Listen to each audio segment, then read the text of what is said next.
I am ranked number one. One! That means I'm the best.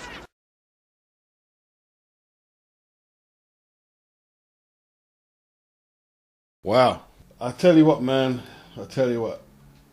I've got a family situation going on now, and it's tough dealing with it, and you've got to be strong for the rest of the family. You know what I mean? And it's not easy, man. And I know 68's dad passed away, and generally speaking, I'm 49 next year. I'm not one of them dudes who hides their age and shit like that. It is what it is. You know what I mean? If you don't age, you don't live. Yes. If you feel fear of, people that are your age or getting older, well, age, you don't live. And when you get to my age, you start seeing relatives, older relatives, and your friends, elder relatives, popping off and debilitating illnesses, which doesn't always kill them, but some of them are never their former selves, and sometimes that's really difficult to deal with. It really is. It really is. I'm gonna say he's legendary. I'm gonna say he's legendary. Like, not necessarily elite pound for pound, one of the best ever, but Southern California resident, native Bobby Chacon has died. It was announced, age 64. We're not clear on what's brought about his death,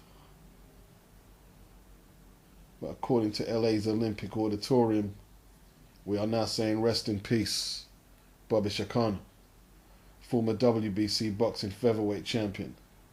And they also refer to him as the Warrior or the Olympic. I've never heard them names attributed to him. 59 wins, 7 losses and 1 draw. 47 of those victories were by knockout. A hard man who fought hard, partied hard, alcoholism, drug addiction are all said to have limited his ring potential of what he could have done, but he achieved enough as it was, even with his vices. Now, the name Bobby Chacon is very pivotal to me, growing up as a young boxing fan in the 80s. The names here: Ruben Olivares, won 1, lost 1. Danny Red Lopez, who he defeated. Rafael Bazooka Limon, who he lost against. That must have been a classic, boy, in 75. I have to put that in the watch later list if it's there. These are just the names I know. I'm probably missing out some good fighters because I don't know all the resumes. I don't. He fought Bazooka Limon twice, actually. Alexis Arguello, lost to Alexis Arguello, challenging for that super featherweight belt. The only 2 fights I remember watching on VHS tapes back then was the Mancini fight and the Boza Edwards. They're the only 2. The rest I caught up with on YouTube. The Alexis Arguello, I caught that up on YouTube.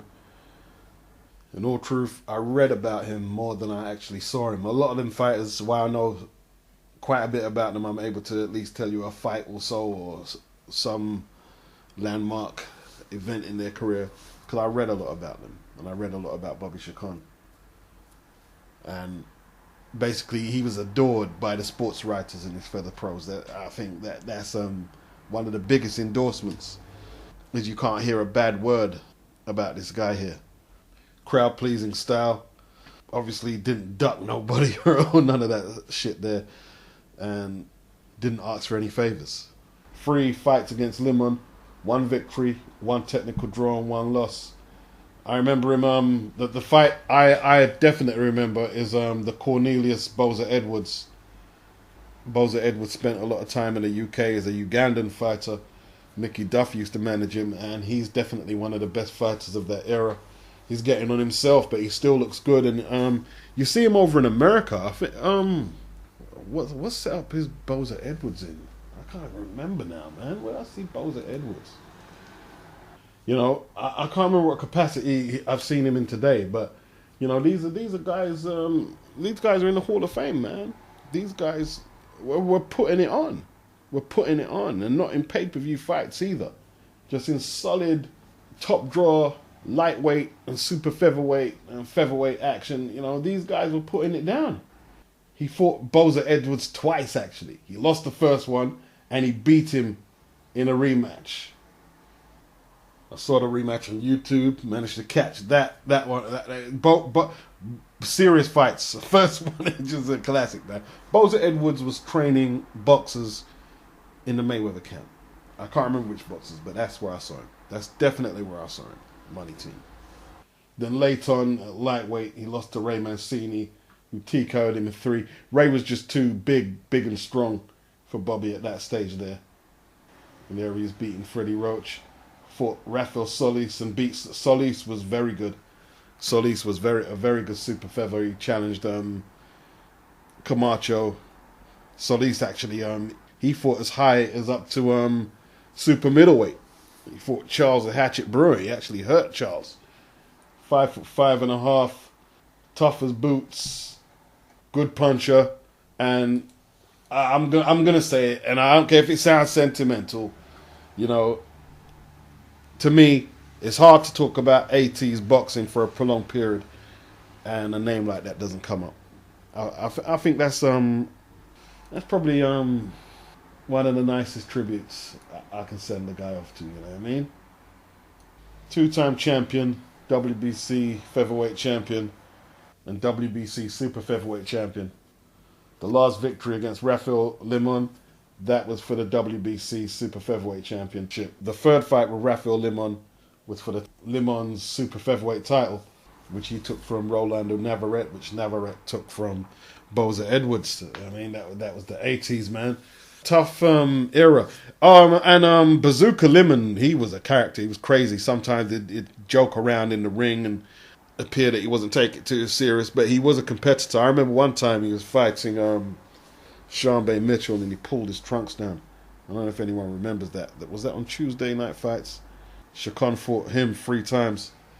And apparently there was a thriving Cali scene in boxing, and I think it comprised mainly of the lighter weight dudes. In the 70s and the 80s, the Cali scene was buzzing. I can't really tell you anything apart from what I would collect off the internet. But we're definitely talking about a lot of Latin fighters, a lot of Mexican, South American dudes, you know, playing their trade and doing their thing. Chacon, an American from Mexican descent. The Puerto Rican presence can't be forgotten at them weights as well. Laporte, Rosario, Camacho, very skilled, very skilled. The first Boza Edwards fight was fight of the year, and so was one of the Limon fights. And, you know, I watched that Boza Edwards fight a few times, or I watched that Mancini fight a few times. Like, Mancini was in some barnstormers, despite what I say about Mancini. He was in some barnstormers. The Art Frias fight with Mancini, that was sick.